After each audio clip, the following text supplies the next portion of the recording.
चलो got it. लो, अभी हम शेड्यूल 1 कर रहे थे। शेड्यूल 1 का हमने पहला पार्ट तो पढ़ लिया था, उसके आगे भी कुछ था। हाँ हाँ ये सबसे पहले वो कहाँ से आ रहे हैं मैं बताता हूँ, किस कंटेक्स्ट में आएगा, क्योंकि ग्रुप को नहीं है। वो कहाँ गया आपका सेल इक्विटी इंस्ट्रूमेंट, ये रहा। अब जो भी आएगा वो इस लाइन के कंटेक्स्ट में आएगा। हाँ, अभी शेड्यूल 1 में जो आगे पढ़ोगे आप, वो इस लाइन के कंटेक्स्ट में, कि Indian company issue equity instrument to NR subject to entry route, sectoral cap and conditionalities. ठीक है। ये लो, सेक्टर्स देखो क्या कह रहा है, पढ़ो।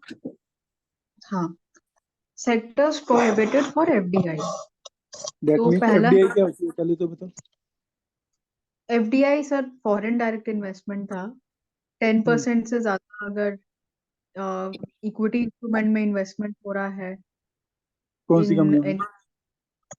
In any listed Indian company, और अगर अनलिस्टेड कंपनी में 1% भी है तो फिर उसको एफडीआई माना जाता है। 1 रुपी भी है तो ठीक है। तो ये बोल रहा है कि ये जो एफडीआई इंडिया में हो रही है, कौन से सेक्टर में नहीं हो सकती, प्रोहिबिटेड। क्या जी। क्या है? तो तो फॉरेनर यहाँ लॉटरी, पे पैसा नहीं लगा सकता। हाँ सर ठीक है। तो लॉटरी बिजनेस इंक्लूडिंग गवर्नमेंट और प्राइवेट लॉटरी में नहीं हो सकता है, ऑनलाइन लॉटरीज में नहीं हो सकता है, गैम्बलिंग बेटिंग इंक्लूडिंग कैसीनोज, फिर चिट फंड्स हो गया, निधि कंपनी हो गया, ट्रेडिंग इन डेवलपमेंट राइट्स, फिर रियल एस्टेट बिजनेस और construction of farm houses. Nation. For the purpose of this rule, real estate business shall not include development of ships, construction of residential or commercial premises, roads or bridges, real estate investment trust, registered and regulated under the SEBI REIT Regulation 2014. Okay. तो इनमें हो Manufacturing, सकता है, they are not prohibited sector. हाँ हाँ कि ठीक है। टाउनशिप आप बना रहे हो, रेजिडेंशियल हाँ कमर्शियल प्रीमाइसेस, रोड ब्रिज और रीट हो, तो आप प्रोहिबिटेड नहीं हो। इसको छोड़ के कुछ भी रियल एस्टेट बिजनेस है या फार्म हाउसेज हैं तो आप नहीं करोगे, हाँ तो नहीं कर सकते। आगे हाँ ठीक है सर। मतलब फॉर ये सब एग्जाम्पल, काम ये कौन कर सकता है? मतलब ये इंडियन लोग ही कर सकते हैं। हाँ हाँ, लाइक जैसे कि एग्रीकल्चर लैंड में इन्वेस्ट कर रहे हो। बॉम्बे में हाँ, घर हाँ, खरीदना होता है तो can he do hmm, that? Hmm, कोई फॉरेन इन्वेस्टर है, अगर वो बॉम्बे में घर खरीद, हम्म। वो कर सकता है या? बिजनेस है, बिजनेस होना चाहिए, खरीदने की बात नहीं हो रही। बिजनेस होता है बाइंग सेलिंग। अच्छा। हाँ हाँ। Business is a series of continuous activity.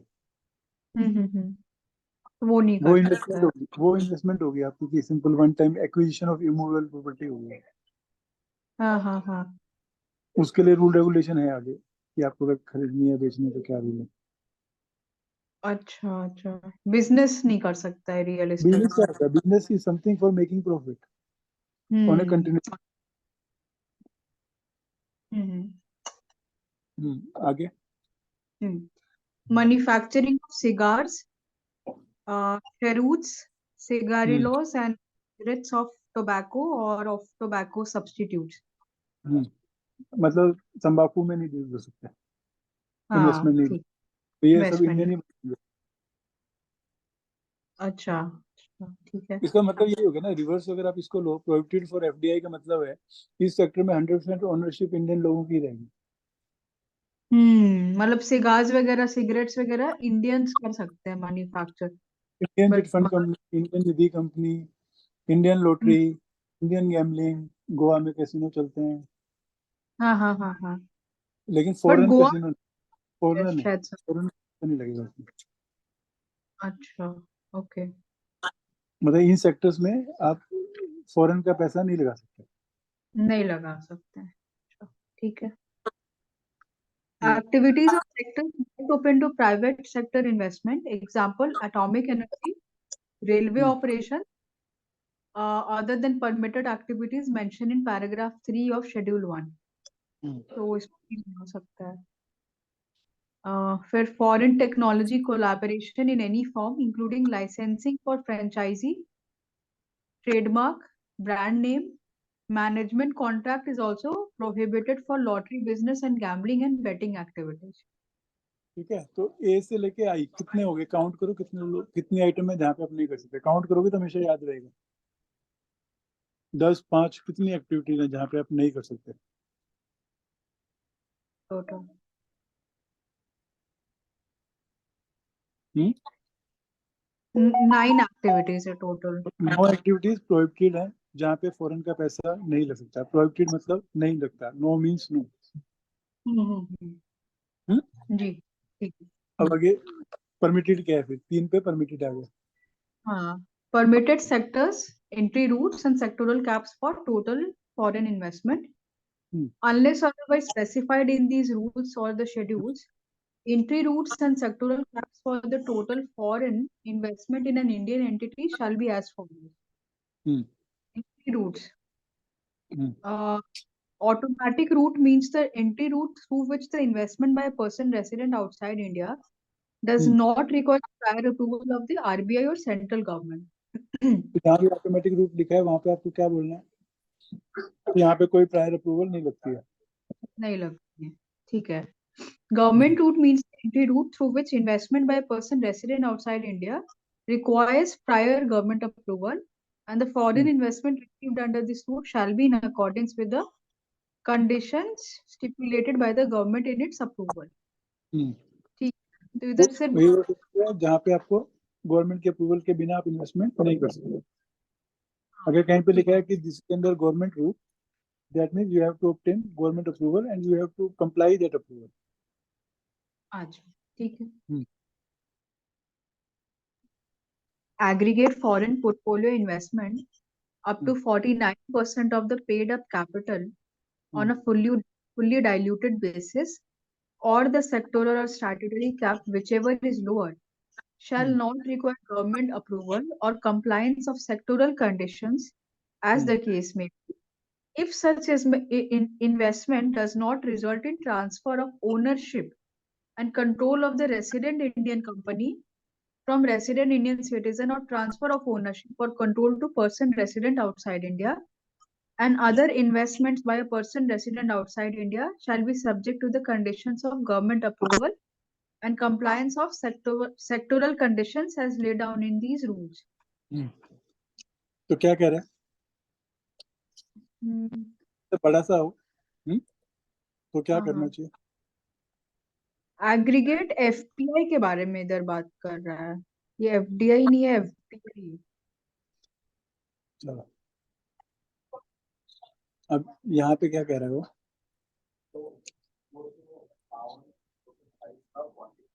एक बार इसका बस एफपीआई की बात कर रहा है। एफपीआई क्या होती है? सर एक बार हेडिंग बस दे दीजिएगा सो दैट थोड़ा कंफ्यूजन नहीं होता। शेड्यूल 1।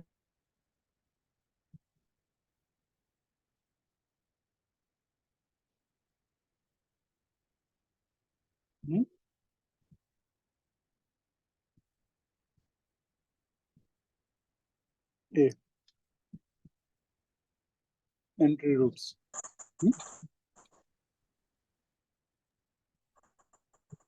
फर्स्ट में क्या बोला? Automatic route.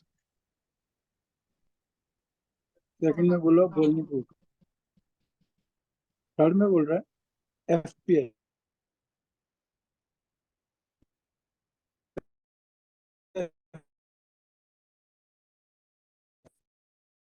हाँ ठीक है। हाँ हाँ एफपीआई, हाँ एफपीआई, हाँ that means less than 10%। Hello, आवाज आ रही है क्या? हाँ खोलो हाँ क्या FPI पूछ खोलो रहे थे वापस। सर? अभी आ रही है। हाँ अब ये क्या बोल रहा क्या एफपीआई का डेफिनेशन? है? हाँ, एफपीआई क्या था?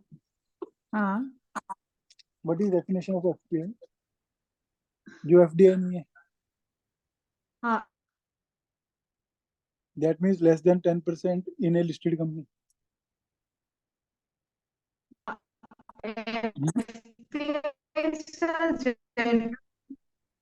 बाप रे, जनरल आवाज टर्म्स बहुत, में 10% से एक मिनट, आवाज आवाज बहुत कट रही है। हेलो, आवाज कट रही है।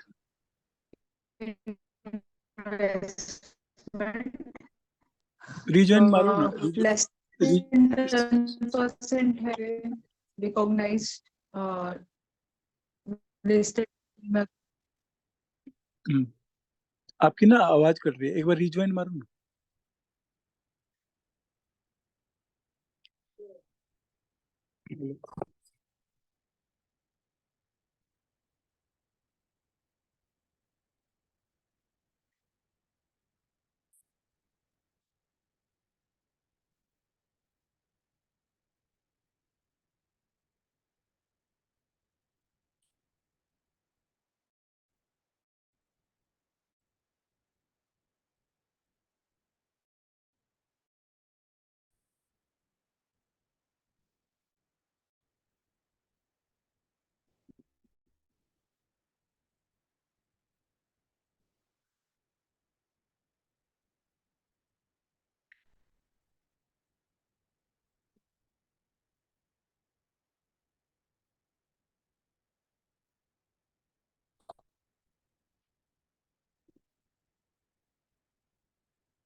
ठीक है, अभी क्या कह रहा है देखो पढ़ो।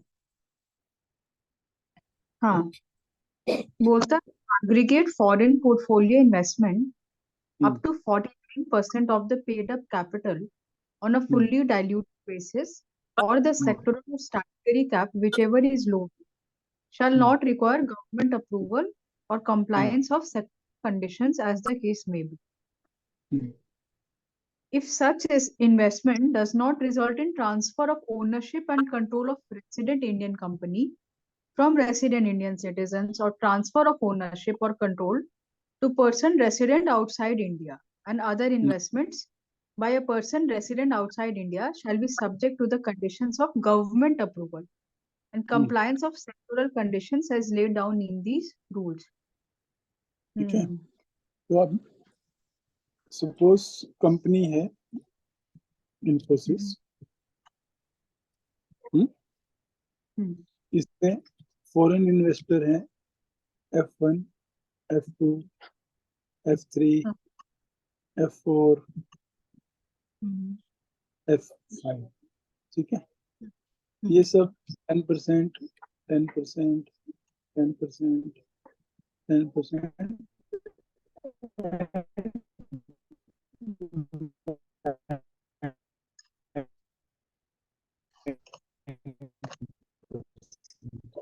तो टोटल हो गया 40 FPI। तो कंपनी में investment by FPI up to 49%, ठीक है, is not subject to restrictions. 49% of, और अगर IT सेक्टर में सेक्टरल कैप 74% है, विच एवर इज लोअर, तो इस केस में कितना हो गया लोअर? 49%। तो 49% तक पे की इन्वेस्टमेंट अगर कंपनी में है तो उसके ऊपर गवर्नमेंट की अप्रूवल क्या क्या नहीं लगेगा, इज नॉट सब्जेक्ट टू, पहला government approval, second sectoral cap,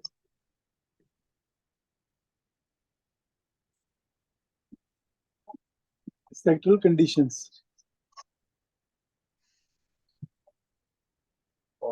ठीक है, और सब्जेक्ट टू कंडीशन क्या है? सब्जेक्ट टू कि कंट्रोल जो है वो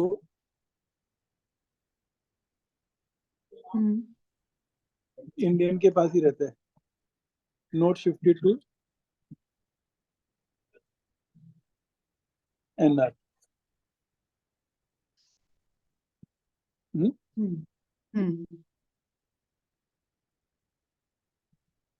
not shifted to NR from rare. तो अब इसको पढ़ो तो क्या बोलता है, इंडियन कंपनी में 49% तक एफपीआई अलाउड है या sectoral cap, which ever is less, provided आपका कंट्रोल फॉरेन कंपनी पे नहीं जा रहा, फॉरेन इन्वेस्टर के पास नहीं जा रहा। सर यहाँ पे आपको एफडी फॉरेन पोर्टफोलियो इन्वेस्टमेंट है ना? Foreign portfolio investment FPI less than 10% वाले।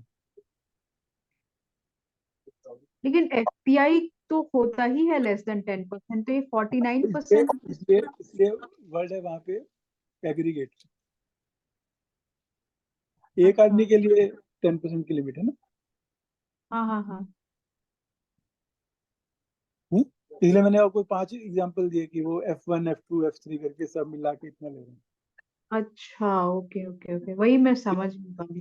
फिक्स इन्वेस्टर्स अप टू हैं तो उनका टोटल मिला के 49% तक है अगर, तो आपको गवर्नमेंट हाँ, अप्रूवल की कंडीशन की जरूरत नहीं है कंप्लाई करने की।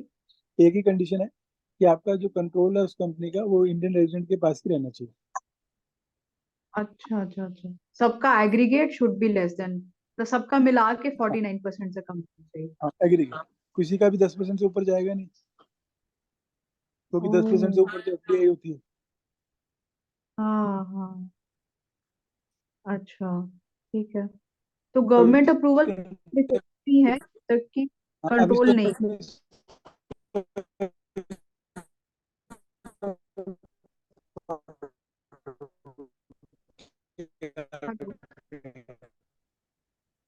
Hello, hello, hello. अब थर्ड पॉइंट को पढ़ो, इस कंटेक्स्ट में क्या कह रहा है ये थर्ड पॉइंट को। हाँ आवाज आ रही है, बोलो। जी सर। हेलो। एग्री फॉरेन आवाज आ रही है, थर्ड पोर्टफोलियो। पॉइंट पढ़ो। हाँ, aggregate foreign portfolio investment up to 49% of the paid up capital on a fully diluted basis, or the sectoral or statutory cap, whichever is lower, shall not require government approval or compliance with sectoral conditions as the case may be, if such investment does not result in transfer of ownership and control of the resident Indian company from resident Indian citizen, or transfer of ownership or control to persons resident outside India, and other investments by a person resident outside India shall be subject to the conditions of government approval and compliance of sectoral conditions as laid down in these rules. तो basically तो aggregate अगर, हाँ, 49%। 49% से कम है, या फिर वो sectoral cap उसका जितना भी है, जो भी कम होगा उसको कंसिडर किया जाएगा। तो उतने तक वो अलाउड रूट है एंट्री हाँ, रूट में, गवर्नमेंट, हाँ गवर्नमेंट अप्रूवल का रूट नहीं है। हाँ, लेकिन कंडीशन ये है कि कंट्रोल शिफ्ट नहीं होना चाहिए नॉन हाँ रेजिडेंट को। अब इस उस कंपनी में अगर इंडियन का 20% ही है, हाँ, दो इंडियन फर्म है और दो अलग अलग फर्म है, दोनों का 20% है, और इसने 49% करके कंपनी टेक ओवर कर ली, बोर्ड पे अपना हम्म कंट्रोल बना लिया, तो वो हम्म, कंडीशन गवर्नमेंट रूट में चली जाएगी, कभी ऑटोमेटिक नहीं रहेगा। अच्छा, हाँ। बिकॉज जनरल ओके, रूल कैसा है, 51% इंडियन के पास है, 49 हाँ फॉरनर के पास है, हाँ, राइट। लेकिन अगर जी, 51 में जो कंट्रोलिंग शेयर होल्डर है उसके पास 20% ही है, बाकी स्कैटर्ड है पब्लिक में, हम्म। और ये 49% वाले मिलके बोर्ड पे अपना सारा कंट्रोल ले लेते हैं। ओ, तब फिर ये गवर्नमेंट रूट हो जाएगा। हाँ तब ये कंडीशन पूरी नहीं हुई ना कि क्योंकि ओनरशिप कंट्रोल ट्रांसफर हो गया बिकॉज ऑफ दैट 49%। हाँ, राइट। क्लियर? समझ ये गए। पॉइंट 3 क्लियर है? जी सर, समझ गए इसको। ये तो हुआ एंट्री रूट। तो उसमें जो हाँ पहली हाँ। चीज लिखी हुई थी कि इंडियन कंपनी में issue equity instrument to person subject to entry route, तो एंट्री रूट तो हमने कर लिया। अब है सेक्टरल कैप। एंट्री ओ रूट में अच्छा अच्छा। तीन ही चीजें लिखी हुई हैं, ऑटोमेटिक रूट, गवर्नमेंट रूट और ये जो भी हमने पढ़ा। हाँ हाँ। इतना ही लिखा हुआ ना, इसके अलावा कुछ नहीं लिखा हुआ वहाँ पे। कुछ नहीं। अब आ गए सेक्टरल कैप पे। हम्म, क्या है सेक्टरल कैप? हम्म। पढ़ दो। Sectoral caps. Sectoral cap for the sectors or activities specified in the table is hmm the limit set against each hmm sector. Hmm The total foreign investment shall not exceed the sectoral or statutory cap. Hmm Foreign investment in the following sectors or activities is subject to the applicable laws or regulations, hmm security and other conditionalities. Hmm Sectors or activities not listed below or not prohibited hmm under paragraph 2 of Schedule 1 of these rules. Foreign investment is permitted up to 100% on the automatic route, subject to hmm applicable laws or regulations, security and other hmm conditionalities. Provided that foreign investment in financial services other than those hmm. indicated on serial number F below would require prior approval of the government. एक एक को explain कर लें क्या कह रहे हैं। पहली लाइन में क्या बोल हम्म। रहा है सेक्टरल कैप में? तो इसमें सिंपली ये बोल रहा है कि जो भी सेक्टोरल कैप है for different different sectors hmm activities वो भी टेबल में दिया हुआ है नीचे इज द टेबल में लिमिट दिया हुआ है। फिर क्या बोल रहा है? The total foreign investment shall not exceed the sectoral cap ठीक जो है, भी तो जो सेक्टोरल टेबल में नीचे दिया हुआ है उससे आगे नहीं जाओगे। नहीं जाना है। हाँ। फिर बोला है कि फॉरेन इन्वेस्टमेंट जो हो रहा है इन द फॉलोइंग सेक्टर्स या activities subject to applicable laws या regulation security and other conditionalities तो उस पे जो भी नहीं, आप सोचो लॉज ये इस कंटेक्स्ट में यूजफुल होगा। बेसिकली सर अलग अलग हम्म सेक्टर है जैसे for example hmm insurance sector है उसका अपना एक रेगुलेटर होता है तो रेगुलेटरी हम्म अप्रूवल चाहिए। हम्म, टेलीकॉम सेक्टर है तो वो ट्राई का अप्रूवल चाहिए होता है। तो मतलब जी। हर सेक्टर का अपना रेगुलेटर है अलग अलग लॉज लगते हैं हम्म, अलग अलग में तो हम्म। अलग अलग अप्रूवल चाहिए अलग अलग तो लॉज पहले पॉइंट एप्लीकेबल। क्या बोल रहे हैं? जो टेबल में लिमिट लिखा है उससे ऊपर जाना नहीं। दूसरे में लिखना है कि जो ये सेक्टर में इन्वेस्टमेंट आप करोगी वो जो भी लॉ कंडीशन है उसको फॉलो करना। हाँ हाँ ठीक है। 3 में क्या बोलता है? 3 पे कि सेक्टर्स और एक्टिविटीज नॉट लिस्टेड बिलो अगर नहीं दिया हुआ है वो लिस्ट में or not prohibited under paragraph 2 of schedule 1 of these rules foreign investment is permitted up to 100% on the automatic route तो अगर कोई subject to कंडीशन किसी ने आपसे कुछ पूछा और वो इस लिस्ट में नहीं है, हम्म हम्म, और, हम्म और ना ही उसमें कहीं लिखा हुआ है कि इसमें प्रोहिबिशन वाली लिस्ट में है, तो आप उसको क्या हम्म। बोलोगे कि कितना फॉरेन इन्वेस्टमेंट हो सकता है उसमें? तो फिर वो 100% हो सकता है ऑटोमेटिक और रूट के अंदर। तो गवर्नमेंट के अप्रूवल नीचे आप 100% इन्वेस्ट कर सकते हो इसके अंदर। दैट मीन्स आप उसको होली ओन सब्सिडरी बना सकते हो। हाँ ठीक है। ये क्या बोल रहा है? Provided that foreign investment in financial services other than those indicated under serial number F below would require prior approval of the government. Financial services में अप्रूवल की जरूरत है अदर देन दोस्त जो सीरियल नंबर एफ में लिखा हुआ है परमिटेड होंगे। वो है। हाँ। हम्म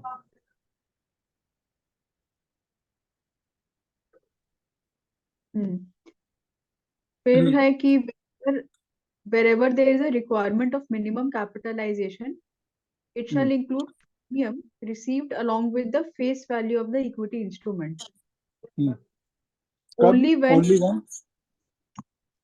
it is received by the company upon issue of such instrument to the person resident outside India।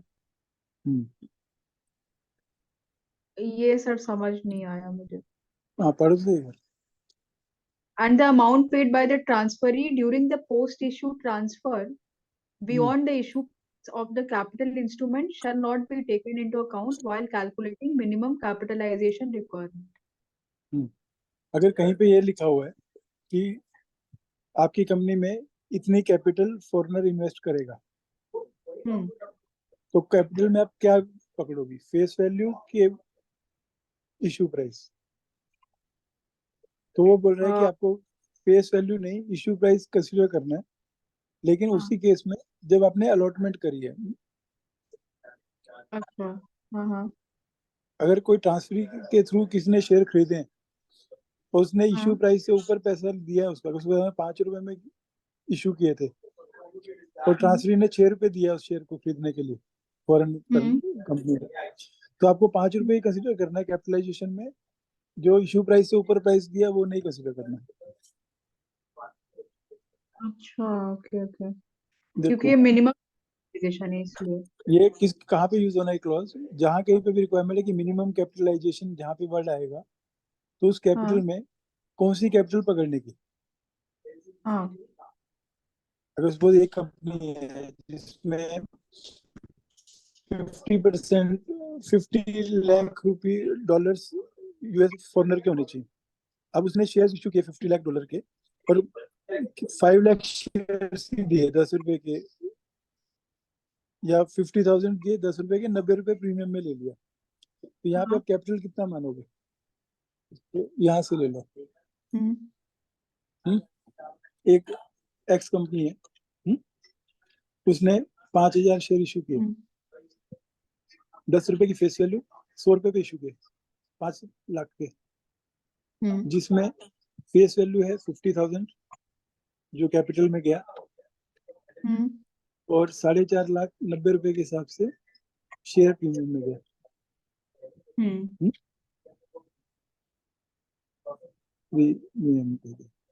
अब अगर कहीं पे ये रिक्वायरमेंट है कि non resident will bring minimum capital of 5 lakh, तो यहाँ पे कैपिटल शेयर कैपिटल पकड़ने की ये प्रीमियम भी पकड़ने का, सिर्फ शेयर तो यहाँ पे ये आप बोल रहे हो ना, अब इसी चीज के अगेंस्ट में सेक्शन क्या बोल रहा है, अब कौन सा सेक्शन? पढ़ना एक बार, 4th पॉइंट, हाँ, एक second. 4th point. Where there is requirement of minimum capitalization, it shall include premium received along with the face value of the equity instrument. Only is received by the company upon issue of such instrument to the person resident outside India, and the amount paid by the यहीं तक transfer. पढ़ो, पहले यहीं तक पढ़ो, इसका क्या मतलब है इस एग्जांपल के कंटेक्स्ट में, कैपिटल में क्या पकड़ेंगे, खाली शेयर कैपिटल? इसमें तो बोल रहा है कि वो भी लेना पड़ेगा प्रीमियम। प्रीमियम भी लेना पड़ेगा, प्रोवाइडेड ये जो शेयर्स थे दीज वर अलॉटेड, अब ये जो अलॉटेड टू एक्स, ठीक है, एनआर था, अब एक्स एनआर ने ये वाई एनआर को 6 लाख में बेच दिए, ठीक है। तो अभी भी कैपिटल में कितना पकड़ेंगे इसमें, 6 लाख पकड़ेंगे कि 5 लाख पकड़ेंगे? 6 लाख की 5 लाख। ये जो वाई एन आर का अगर कैपिटल कंट्रीब्यूशन देखना हो तो हमें अभी ये कितना काउंट करेंगे, 6 लाख के 5 लाख? अब ये यहाँ से ये पढ़ो सेकंड पोर्शन। अच्छा, हाँ। And the amount paid by the transferee. ये पोर्शन पढ़ो। हाँ।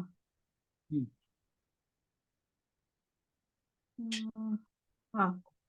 And the amount paid by the transferee during post-issue transfer beyond the issue price of the capital instrument shall not be taken into account while calculating minimum capitalization requirement. तो इधर amount paid by the transferee क्या हो रहा है इसमें? अच्छा, ये transfer ही इधर तो YNR हो जाएगा ना?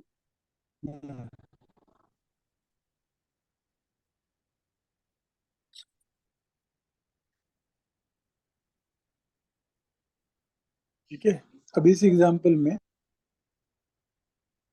हाँ यस, तो इश्यू था 5 लाख रुपए, हाँ।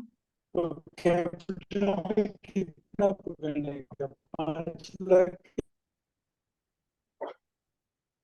क्या?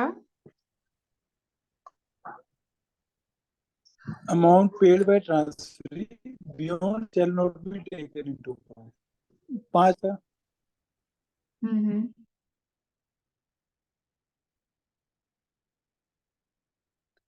ट्रांसफर ही तो सर 6 लाख दे रहा है ना, मतलब ट्रांसफर ही YNR है यहाँ पे। हाँ, ट्रांसफर वाई है, उसने 6 लाख दिया और इश्यू प्राइस था 5 लाख, तो प्रोविजन बोल रहा है कि इस केस में आपको ये प्राइस ही कंसिडर करना जो 5 लाख है। है। हाँ, तो उसने बोला कि इश्यू प्राइस से अगर कुछ ऊपर पैसा दिया तो वो आपको इग्नोर करना ओ अच्छा अच्छा, उससे ज्यादा दिया है है। तो मैंने उसको देयर इज इग्नोर रिक्वायरमेंट करना of minimum capitalization, it shall include premium receive along with है। फेस वैल्यू, जब ये अलॉटमेंट के टाइम पे आया, हाँ ठीक है।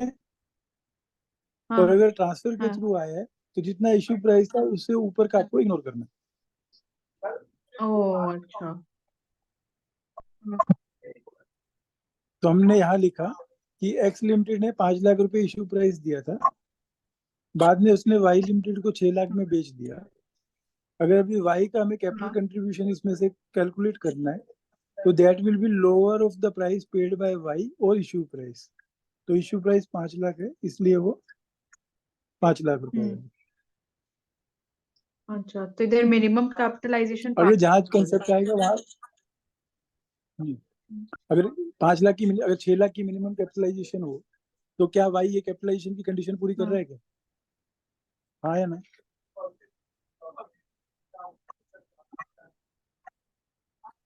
अगर 6 लाख हो अब। वाई ने 6 लाख रुपए देके शेयर,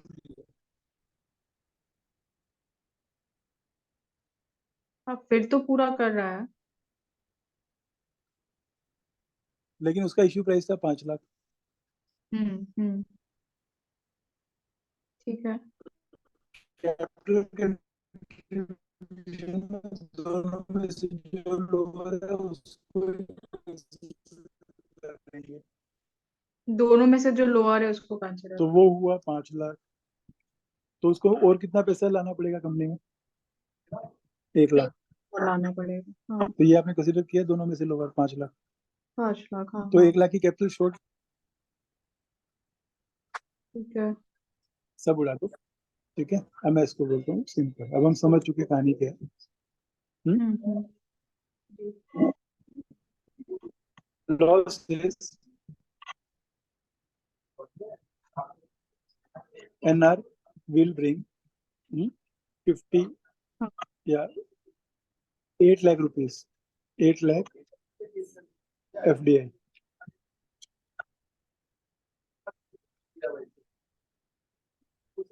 ठीक है, अब ये हाँ 2 तरीके से हो सकता है। एनआर ने सब्सक्राइब किया था, हाँ।